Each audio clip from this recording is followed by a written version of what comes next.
So good morning guys. तो चलिए start करते हैं आज के यानी कि 13 सितंबर के इंपॉर्टेंट करंट अफेयर्स को। तो इस प्रश्न में आपसे पूछ रहे हैं अभी सितंबर 2024 में ही भारत और किस देश के बीच अल नजाह अभ्यास का आयोजन किया गया। तो आंसर होगा इसका तो ओमान। अच्छा, यहाँ पे दो एक्सरसाइज शुरू हुए हैं, एक का नाम तो ये अल नजाह है और दूसरे का नाम है ईस्टर्न ब्रिज।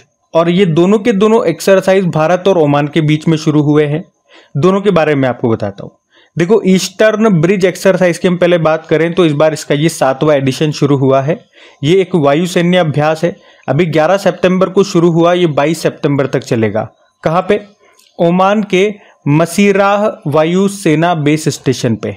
और इसमें भारत की तरफ से भारतीय वायुसेना का MiG-29 जगुआर लड़ाकू विमान और C-17 ग्लोब मास्टर 3rd परिवहन विमान इसमें हिस्सा ले रहे हैं। तो ये तो हमने बात कर लिया ईस्टर्न ब्रिज एक्सरसाइज की। एक हमने जो प्रश्न में देखा अल नजाह अभ्यास, ये इस बार इसका 5वां संस्करण है। अभी आज यानी कि 13 सितंबर को शुरू हो रहा है और ये 26 सितंबर तक चलेगा। ये थल सेना अभ्यास है और कहाँ पे? ओमान के सलाला में ये शुरू हो रहा है। अच्छा, वैसे मैं आपको बता दूं कि भारत और ओमान के बीच में एक और एक्सरसाइज होता है, वो है नसीम अल बहर। वो एक नेवल एक्सरसाइज है, नौसेना का अभ्यास है और वो इस साल एंड में नवंबर में वो शुरू होगा। उसका 13वां संस्करण होगा और वो भी ओमान के तट पर ही होगा। जब नवंबर में वो होगा तब भी मैं आपको बताऊंगा और तब भी ये तीनों एक्सरसाइज मैं आपको वापस से रिवाइज करवाऊंगा। अब एक्सरसाइज वाला प्रश्न है, तो 2024 में अभी तक जितने भी मिलिट्री एक्सरसाइज हमने पढ़े हैं वो सारे मैं आपको रिवाइज कराऊंगा। तो अगर आपके एग्जाम में मिलिट्री एक्सरसाइज से संबंधित कोई प्रश्न आता है तो वो इसी शीट में से आपको मिलने वाला है। लेकिन उससे पहले ओमान की कैपिटल अगर आपसे पूछे तो क्या होगी? मस्कट। करेंसी पूछेंगे तो याद रखना ओमानी रियाल होती है। चलो अभी रिवाइज करते हैं। जैसे कि देखो, इस साल की सबसे पहली एक्सरसाइज हमने पढ़ी थी डेजर्ट साइक्लोन, जो भारत और यूएई के बीच में हुआ था राजस्थान में।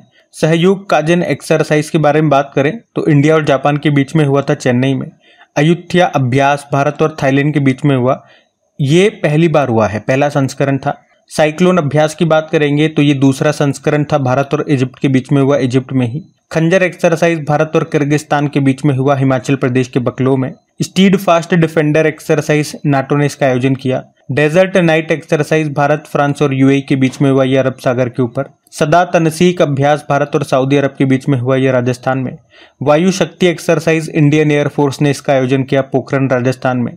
मिलन एक्सरसाइज इंडियन नेवल फोर्स ने इसका आयोजन किया, विशाखापट्टनम में। लगभग 50 देशों ने हिस्सा लिया था इसमें। दोस्ती अभ्यास भारत और मालदीव और श्रीलंका के बीच में हुआ, ये मालदीव में। समुद्र लक्ष्मण एक्सरसाइज भारत और मलेशिया के बीच में वियतनाम में। सी डिफेंडर एक्सरसाइज भारत और यूएस के बीच में हुआ, ये अंडमान निकोबार के पोर्ट ब्लेयर में। कटलेस एक्सप्रेस एक्सरसाइज ये बहुराष्ट्र अभ्यास है, 16 देशों ने हिस्सा लिया, भारत ने भी लिया। भारत की तरफ से INS तीर ने पार्टिसिपेट किया सेशल्स के पोर्ट विक्टोरिया में। और सेशल्स के साथ हमने अलग से एक्सरसाइज किया, लिमितीय एक्सरसाइज सेशल्स में ही। टाइगर ट्रैम्प एक्सरसाइज ये ट्राई सर्विस एक्सरसाइज है, ये हमने अमेरिका के साथ किया था, भारत के पूर्वी समुद्री तट पर। और गगन शक्ति एक्सरसाइज, इसका आयोजन इंडियन एयरफोर्स ने किया। धर्मा गार्जन एक्सरसाइज भारत और जापान के बीच में हुआ, ये राजस्थान में हुआ, ये बिहार पुलिस के एग्जाम में पूछा गया था अभी। और डस्टलिक एक्सरसाइज भारत और उज्बेकिस्तान के बीच में हुआ, उज्बेकिस्तान में ही। सागर कवच अभ्यास का भी दूसरा संस्करण हुआ था, इसमें सभी समुद्री एजेंसियों ने हिस्सा लिया था, लक्षद्वीप में हुआ ये। और विक्टस हेज एक्सरसाइज की बात करेंगे तो अमेरिका के स्पेस फोर्स ने इसका आयोजन किया था, अंतरिक्ष में पहली बार ये कोई युद्ध अभ्यास हुआ था। पूर्वी लहर अभ्यास भारतीय नौसेना ने आयोजन किया था, भारत के पूर्वी समुद्री तट पर। गगन स्ट्राइक सेकंड अभ्यास भारतीय सेना और वायुसेना ने आयोजन किया था, पंजाब में। शक्ति अभ्यास ये भारत और फ्रांस के बीच में हुआ था, मेघालय के उमरोई में, ये भी पूछा गया था। ये जो मैं बता रहा हूँ ना, ये स्टूडेंट्स ने, आप में से ही जो स्टूडेंट्स ने एग्जाम दिए थे उन्होंने बताया कि ये प्रश्न उनके इस एग्जाम में आया, तो मैंने यहाँ पे लिख दिया था। बाकी तर्कश अभ्यास ये भारत और अमेरिका के बीच में हुआ, कोलकाता में। रेड फ्लैग अभ्यास ये बहुराष्ट्र अभ्यास है, मल्टीलेटरल एक्सरसाइज है, बहुत सारे देशों ने हिस्सा लिया, भारत ने भी लिया। अमेरिका ने आयोजन किया था, अमेरिका के अलास्का में।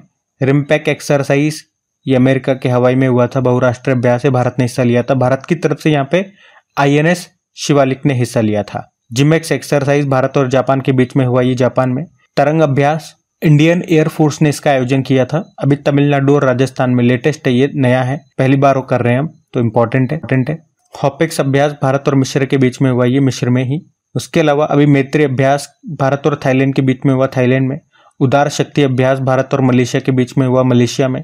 मित्र शक्ति भारत श्रीलंका के बीच में हुआ, श्रीलंका में।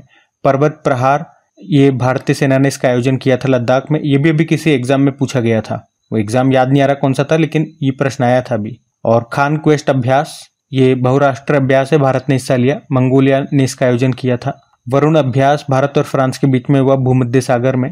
और युद्ध अभ्यास भारत और अमेरिका के बीच में हुआ, यह भी राजस्थान में। और अभी जो ओमान के साथ 2 एक्सरसाइज हमने किए वो भी मैं यहाँ पे अपडेट कर दूंगा, ताकि जब भी हम इसका रिवीजन करेंगे फिर से स्टार्टिंग से लेके अभी तक के सारे एक्सरसाइज हमारे रिवीजन में आ जाएंगे। ठीक है, चलो अभी अगले प्रश्न में पूछ रहे हैं कि अभी हाल ही में किसने सिंगापुर साहित्य पुरस्कार को जीता है, तो आंसर होगा प्रशांति राम ने। तो सिंगापुर की नान यांग टेक्नोलॉजी यूनिवर्सिटी में भारतीय मूल की एक व्याख्याता है, लेक्चरर है, ये प्रशांति राम इनका नाम है। और अभी अंग्रेजी भाषा में इन्होंने अपनी एक लघु कथा लिखी थी 9 यार्ड साड़ीज, और उसी के लिए अभी सिंगापुर साहित्य पुरस्कार इन्होंने जीता है। ये प्रशांति राम की पहली रचना है जिसे 2023 में प्रकाशित किया गया था। ये जो सिंगापुर साहित्य पुरस्कार है, सिंगापुर में द्विवार्षिक पुरस्कार है, हर 2 साल में दिया जाता है। तो इस बार दिया गया प्रशांति राम को, तो इनका नाम याद रखना। ये प्रशांति राम महिला है। अच्छा देखो, अवार्ड वाला प्रश्न है, और मेरे ख्याल से अवार्ड्स का रिवीजन कर रहा है हमें बहुत टाइम हो गया है। तो चलो 2024 के जो भी इंपॉर्टेंट अवार्ड्स हैं वो मैं आपको रिवाइज करा रहा हूँ। और जो नए स्टूडेंट्स हैं, पहली बार क्रिक एग्जाम चैनल पे करंट अफेयर्स पढ़ रहे हैं, आपको बता दूं, ये जो मैं आपके सामने लिस्ट लेकर के आता हूँ रिवीजन वाली, इसमें मोस्ट इंपॉर्टेंट क्वेश्चन ही मैं सेलेक्ट करके रखता हूँ जो मुझे इंपॉर्टेंट लगते हैं एग्जाम पॉइंट ऑफ व्यू से। और अभी जितने भी आपके एग्जाम हुए जहाँ पे अवार्ड्स के प्रश्न आए, वो इस शीट में से आपको देखने को मिलेंगे, तो बिल्कुल ध्यान से सुनना। और जो पुराने स्टूडेंट्स हैं वो मेरे साथ साथ बोलना, ताकि आपका अच्छे से रिवीजन हो जाए, चीजें आपको लंबे समय तक याद रहे। जैसे कि सैन्य gender advocate of the year का अवार्ड 2023 मिला था भी राधिका सेन को। शॉ पुरस्कार जिसे पूर्व का नोबेल पुरस्कार कहते हैं, श्रीनिवास आर कुलकर्णी को मिला। साहित्य अकादमी फेलोशिप अवार्ड रस्किन बॉन्ड को। ट्यूरिंग पुरस्कार 2023 जिसे कंप्यूटिंग का नोबेल पुरस्कार कहते हैं, एवी विक्टरसन को मिला। अंतर्राष्ट्रीय बुकर पुरस्कार 2024 जेनी एर्पेनबेक को मिला उनके उपन्यास काइरोस के लिए। इसमें ट्रांसलेटर अनुवादक थे माइकल हॉफमैन। व्हीटली गोल्ड अवार्ड जिसे ग्रीन ऑस्कर कहते हैं 2024 का मिला पूर्णिमा देवी बर्मन को, जो असम से हैं। 2024 का लच्छू महाराज पुरस्कार पंडित राजेंद्र गंगा नाई को मिला।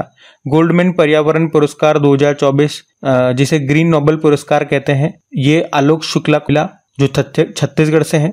और कीस मानवतावादी पुरस्कार 2021 के लिए तो रतन टाटा जी को, और 2023 का बिल गेट्स को। वर्ल्ड प्रेस फोटो 2024 का खिताब ये मोहम्मद सलीम को मिला। आर्यभट्ट पुरस्कार पावुलेरी सुब्बा राव को मिला। लता दीनानाथ मंगेशकर पुरस्कार 2024 अमिताभ बच्चन को। एबेल पुरस्कार जिसे गणित का नोबेल पुरस्कार कहते हैं, मिशेल टेलाग्रैंड को मिला। एरास्मस पुरस्कार अमिताभ घोष को। 2024 का प्रित्जकर पुरस्कार रिकेन यामामोटो को मिला। और मिस वर्ल्ड 2024 का खिताब क्रिस्टीना प्रिस्कोवा को मिला, चेक रिपब्लिक की हैं। मिस यूनिवर्स 2023 का खिताब शेनिस पलासियो ने जीता, निकारागुआ से हैं। और 2023 का जीडी बिरला पुरस्कार डॉक्टर अदिति सेंडे। ज्ञानपीठ पुरस्कार 58वां जगतगुरु राम भद्राचार्य और गुलजार को मिला, ये प्रश्न आया था एग्जाम में।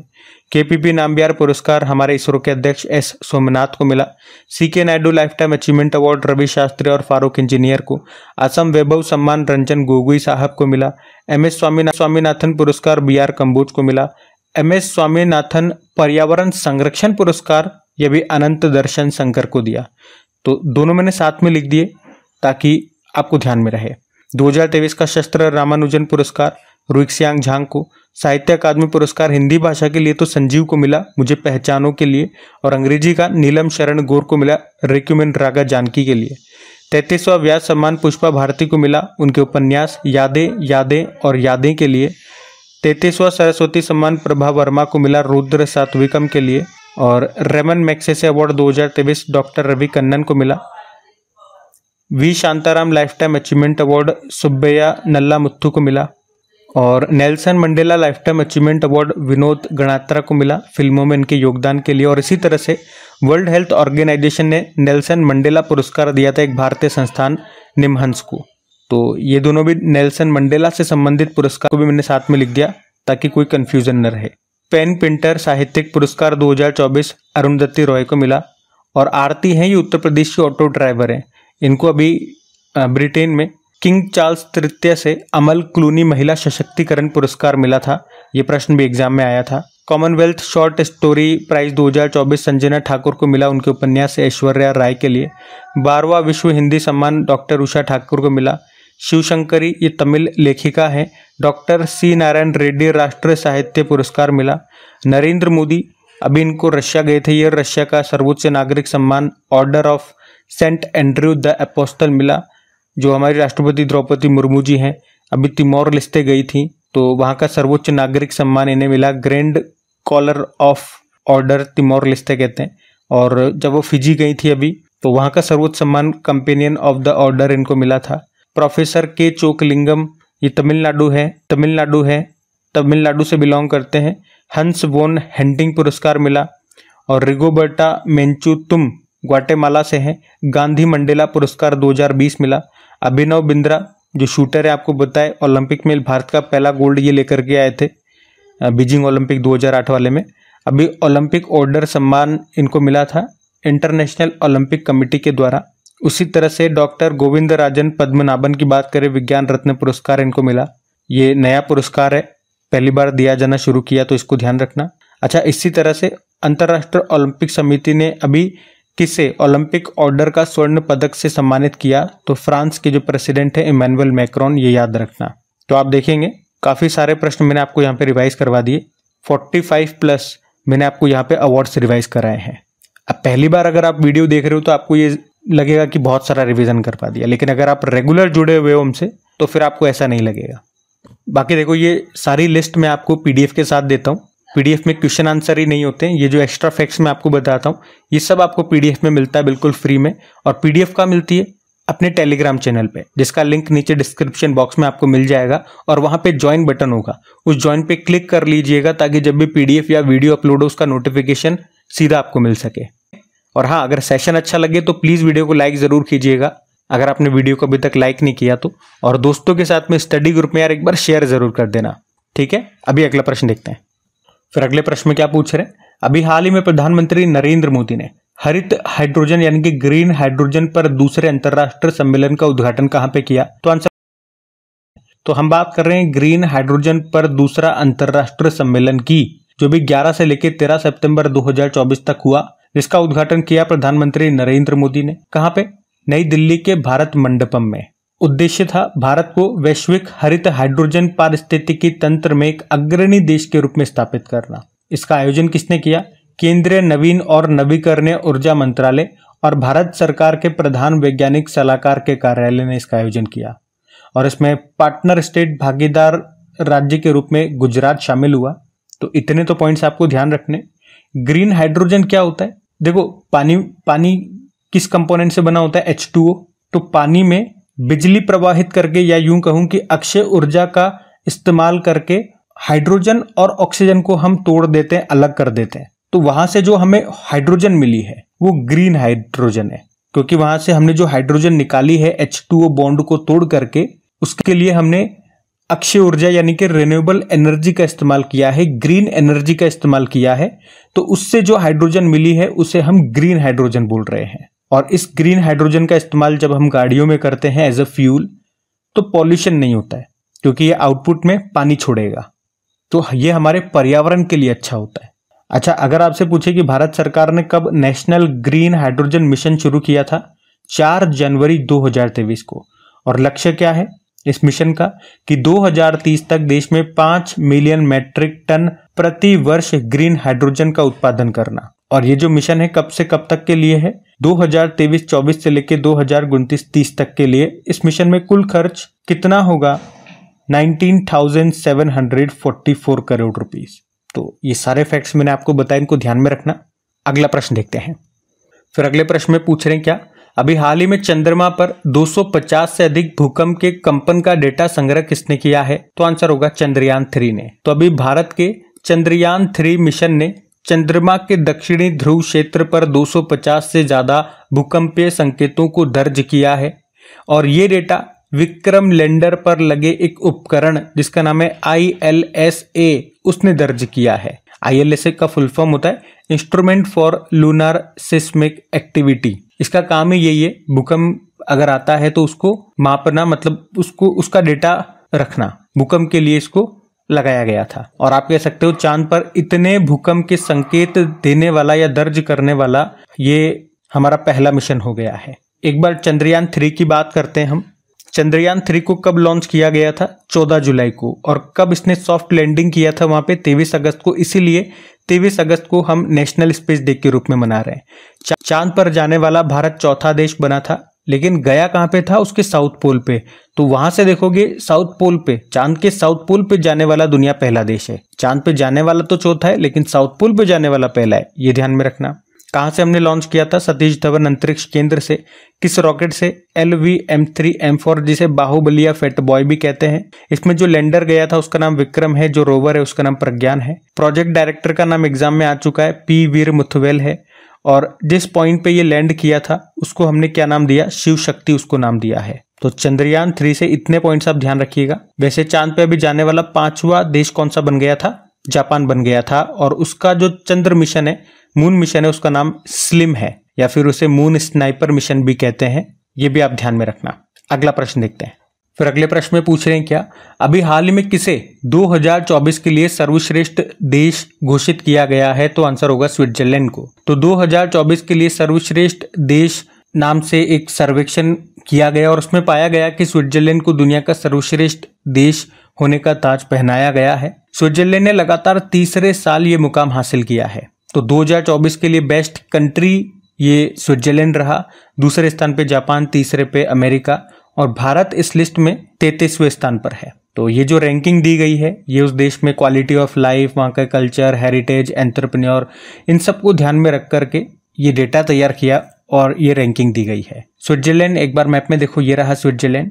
कैपिटल बर्न होती है, करेंसी है स्विस फ्रैंक, और यहाँ के प्रेसिडेंट है वियोला एमहर्ट। और आपको पता है स्विट्जरलैंड में जेनेवा है, और जेनेवा में कई सारे ऑर्गेनाइजेशंस के हेडक्वार्टर हैं, जैसे कि international labour organisation, world health organisation, world trade organisation. इन सब के मुख्यालय ये आपको जेनेवा स्विट्जरलैंड में ही मिलेंगे। तो ध्यान रखना ये। अगला प्रश्न देखते हैं। फिर अगले प्रश्न में पूछ रहे हैं, हाल ही में कार्बन अकाउंटिंग फाइनेंशियल भागीदारी पर हस्ताक्षर करने वाला पहला भारतीय बैंक कौन सा बन गया है? तो आंसर होगा यूनियन बैंक ऑफ इंडिया। इसे अंग्रेजी में बोलोगे आप partnership for carbon accounting financials, और अभी यूनियन बैंक ऑफ इंडिया इसमें शामिल होने वाला पहला भारतीय बैंक बन गया है। इसका उद्देश्य क्या है? तो कार्बन उत्सर्जन को कम करना, ग्रीन हाउस गैसेस का उत्सर्जन कम करना, यूं कह दूं कि क्लाइमेट चेंज का मैनेजमेंट करना इसका मुख्य उद्देश्य है। और इसमें अब यूनियन बैंक ऑफ इंडिया भी शामिल हो गया है। इसका निर्माण 2015 में हुआ था। यूनियन बैंक ऑफ इंडिया के स्टैटिक बात करें, स्थापना 1919 में होती, हेडक्वार्टर मुंबई में है। इसके फाउंडर सेठ सीताराम पोद्दार थे। अभी वर्तमान में MD CEO A मणिमेखलाई है। और टैगलाइन क्या होती है? Good people to bank with. तो इतना सा याद रखना है आपको। हम अगला प्रश्न देखते हैं। फिर अगले प्रश्न में पूछ रहे हैं, अभी हाल ही में किसने फ्रांस से सेंटिनल 2C उपग्रह को लॉन्च किया है? तो आंसर होगा एयरबस ने। तो सैटेलाइट का नाम यहाँ पे सेंटिनल 2C है। इसको अभी एयरबस ने इसका निर्माण किया, लॉन्च किया। और किस रॉकेट से? वेगा रॉकेट से। कहाँ से? कोरू, फ्रेंच गुयाना से इसको लॉन्च किया। ये उपग्रह सेंटिनल 2A उपग्रह को रिप्लेस करेगा, उसके स्थान पे जाएगा। ये जो सेंटिनल उपग्रह है, सैटेलाइट है, ये पृथ्वी की 100 मिनट में एक पूरी परिक्रमा पूरी करते हैं। और उद्देश्य क्या है इनको लॉन्च करने का?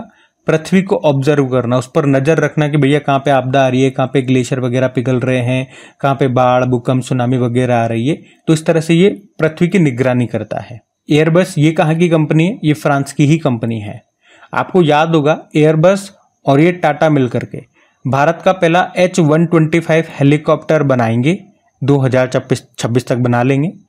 और अभी एयरबस और टाटा ने ही भारत का पहला C-295 विमान भी बना करके भारत को दिया था। तब भी आपने एयरबस के बारे में पढ़ा होगा, तो ध्यान रखना ये। अगला प्रश्न देखते हैं। फिर अगले प्रश्न में पूछ रहे हैं कि अभी हाल ही में ओशन 2024 नौसैनिक अभ्यास ये किसने शुरू किया है? तो आंसर होगा रशिया ने। तो रशिया, इसने अब तक का अपना सबसे बड़ा नौसैनिक अभ्यास शुरू किया है और इसका नाम है ओशन 2024। यह अभ्यास भूमध्य सागर से प्रशांत महासागर तक आयोजित किया जाएगा और इसमें रशिया के सभी 5 बेड़े शामिल हैं।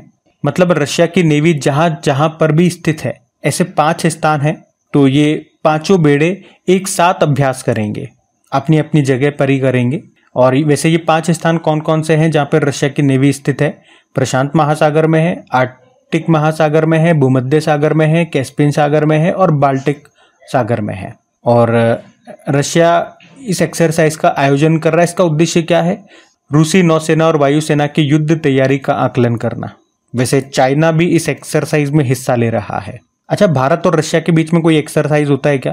ट्राई सर्विस एक्सरसाइज होता है जिसका नाम है इंदिरा अभ्यास। ट्राई सर्विस क्या होता है? मैंने आपको अभी बताया भी था, अमेरिका के साथ भी एक ट्राई सर्विस एक्सरसाइज करते हैं हम, टाइगर ट्रियम्फ उसका नाम है। मतलब इसमें दोनों देशों की तीनों सेनाएं हिस्सा लेती है, जल सेना, थल सेना और वायुसेना। तो अभी तो इस प्रश्न से आपको इतना याद रखना है कि ओशन 2024 ये नौसैनिक अभ्यास है। किसने इसका आयोजन किया? तो रशिया ने। ठीक है, बाकी एक्सरसाइज आज मैंने आपको डिटेल में रिवाइज करवाई दी है। तो अभी अगला प्रश्न देखते हैं। और रशिया की स्टैटिक सबको पता है, इसकी कैपिटल क्या होती है? मॉस्को, करेंसी है रूबल और प्रेसिडेंट है व्लादिमीर पुतिन। चलो, प्रधानमंत्री अभी फिर से बन गए थे। कौन बन गए थे ये प्रश्न मैं आपसे पूछता हूं, बताइएगा। हम अगला प्रश्न देखते हैं। फिर अगले प्रश्न में पूछ रहे हैं, अभी हाल ही में भारत ने किसके सहयोग से infrastructure financing bridge UKIIFB launch किया है? तो आंसर होगा ब्रिटेन। तो अभी यूके और भारत ने मिलकर के UKIIFB, इसका मतलब क्या हो गया? यूके मतलब यूनाइटेड किंगडम, आई मतलब इंडिया और IFB मतलब हो गया इंफ्रास्ट्रक्चर फाइनेंसिंग ब्रिज। तो इस नाम से एक नई पहल इन दोनों ने शुरू की है, यूके और भारत ने मिलकर के। और इसमें भारत की तरफ से तो नीति आयोग और यूके की तरफ से सिटी ऑफ लंदन शामिल हुआ। उद्देश्य क्या है? भारत में स्थायी बुनियादी ढांचे यानी कि इंफ्रास्ट्रक्चर डेवलपमेंट जैसे कि परिवहन, बांध, नवीकरणीय ऊर्जा, इनका विकास करने के लिए ये पहल शुरू की गई है और इसमें यूके हमारी मदद करेगा। नीति आयोग की हमने बात की यहाँ पे। नीति आयोग आपको पता है योजना आयोग के स्थान पे इसको लाया गया था 1 जनवरी 2015 को। इसके अध्यक्ष भारत के प्रधानमंत्री होते हैं, उपाध्यक्ष सुमन के बेरी हैं और CEO BVR सुब्रमण्यम है। तो ये ध्यान में रखना। अगला प्रश्न देखते हैं। फिर अगले प्रश्न में पूछ रहे हैं कि अभी हाल ही में भारत सरकार ने आयुष्मान भारत योजना के अंतर्गत कितने वर्ष से अधिक उम्र के सभी वरिष्ठ नागरिकों को स्वास्थ्य कवरेज देने की मंजूरी दी है? तो आंसर होगा 70 वर्ष। तो आयुष्मान भारत योजना ये दुनिया की सबसे बड़ी स्वास्थ्य बीमा योजना है जिसे हम प्रधानमंत्री जन आरोग्य योजना भी कहते हैं। तो इसके तहत 70 वर्ष से अधिक उम्र के सभी वरिष्ठ नागरिकों को स्वास्थ्य कवरेज देने की मंजूरी दी गई है। और इस योजना की बात करें तो इसे शुरू कब किया गया था? 23 सितंबर 2018 को। कहां से? रांची, झारखंड से। 5 लाख रुपए का इसमें स्वास्थ्य बीमा प्रतिवर्ष दिया जाता है, ये आप सबको पता ही है। अब यहाँ पे इसी तरह से कुछ केंद्र सरकार की योजनाएं मैं आपको रिवाइज करा रहा हूँ। ये कुछ ही योजनाएं मैंने ली है, लेकिन ये वो हैं जो करंट अफेयर्स में रही थी किसी न किसी कारण से। देखो, जैसे प्रधानमंत्री ग्राम सड़क योजना, ये शुरू हुई थी 25 दिसंबर सन 2000 में, जिसका उद्देश्य था गांव को 12मासी सड़कों से जोड़ना। प्रधानमंत्री मुद्रा योजना 8 अप्रैल 2015 को शुरू हुई थी। अभी इसमें मैक्सिमम लिमिट को 10 लाख रुपए से बढ़ा के 20 लाख रुपए कर दिया गया। 20 लाख रुपए तक का अब लोन लिया जा सकता है। प्रधानमंत्री किसान सम्मान निधि योजना 24 फरवरी 2019 को शुरू हुई थी, ये गोरखपुर यूपी से। प्रधानमंत्री जनधन योजना 28 अगस्त 2014 को शुरू हुई थी, अभी 10 साल पूरे हो गए, हमने पढ़ा। प्रधानमंत्री आयुष्मान भारत योजना, अभी यही प्रश्न है हमारा, 23 सितंबर 2018 रांची, झारखंड से लॉन्च हुई थी। कौशल ऋण योजना 2015 में ये लॉन्च हुई थी, जिसमें अब मैक्सिमम लोन की लिमिट को 1.5 लाख रुपए से बढ़ा के 7.5 लाख रुपए कर दिया गया, अभी बजट में ही। प्रधानमंत्री किसान मानधन योजना 12 सितंबर 2019 को लॉन्च हुई थी रांची, झारखंड से। 5 साल अभी पूरे हो चुके हैं, ये भी हमने कुछ दिन पहले ही पढ़ा था। तो ये योजना इंपॉर्टेंट है, ध्यान में रखना। और ये थी आज की हमारी करंट अफेयर्स की क्लास। और आप में से जो भी स्टूडेंट पहली बार क्रिक एग्जाम चैनल पे जुड़ रहे हैं, तो एक तो कमेंट करके जरूर बताइएगा कि आप में से कौन कौन स्टूडेंट्स पहली बार इसे देख रहे हैं, आपको सेशन कैसा लगा। और आप सभी से एक बार फिर से रिक्वेस्ट करता हूँ, अगर सेशन को अभी तक आपने लाइक नहीं किया तो प्लीज वीडियो को लाइक जरूर कीजिएगा। दोस्तों के साथ में स्टडी ग्रुप में एक बार शेयर जरूर कर देना। बाकी PDF के बारे में मैंने आपको बता ही दिया कहाँ मिलेगी। चलो अभी कल के करंट अफेयर्स का क्विक रिवीजन करते हैं और सेशन एंड करते हैं। तो यहाँ पे हम 12 सितंबर के इंपॉर्टेंट क्वेश्चंस का क्विक रिवीजन कर रहे हैं। पहला प्रश्न पूछा था इंटरनेशनल सोलर अलायंस का 101वां सदस्य देश कौन सा बन गया? तो नेपाल बन गया। फिर पूछा अभी कैंसर की दवाओं पर GST रेट को 12% से घटाकर कितना कर दिया? 5%। फिर पूछा विश्व आत्महत्या रोकथाम दिवस कब मनाया? 10 सितंबर। अरुण गोयल किस देश में भारत के अगले राजदूत बनाए गए? क्रोएशिया। भारत की पहली सिलिकॉन कार्बाइड सुविधा का उद्घाटन कहाँ किया गया? उड़ीसा में। अब एक काउंटर पॉइंट रिसर्च के अनुसार दुनिया का दूसरा सबसे बड़ा 5G स्मार्टफोन बाजार बन गया भारत। पीएम मोदी ने सेमिकॉन इंडिया 2024 प्रदर्शनी का उद्घाटन कहाँ पे किया? ग्रेटर नोएडा। उसके अलावा अशोक राज सिंघदेल ये किस देश में नए नौसेना प्रमुख बने? नेपाल। और आखिरी प्रश्न पूछा, राष्ट्रपति द्रौपदी मुर्मू जी ने कितने लोगों को फ्लोरेंस नाइटिंगेल पुरस्कार से सम्मानित किया? तो आंसर होगा 15। तो चलो अभी कल का भी होमवर्क प्रश्न देखते हैं और फाइनली सेशन एंड करते हैं। तो कल के वीडियो में पूछा था अभी पेरिस पैरालंपिक 2024 में रुबीना फ्रांसिस ने कौन सा पदक जीता था? तो इन्होंने यहाँ पे ब्रोंज मेडल जीता था और इनका संबंध शूटिंग से है। आप सभी ने प्रश्न का बिल्कुल सही उत्तर दिया। अब ये रहा आज का आपका होमवर्क प्रश्न।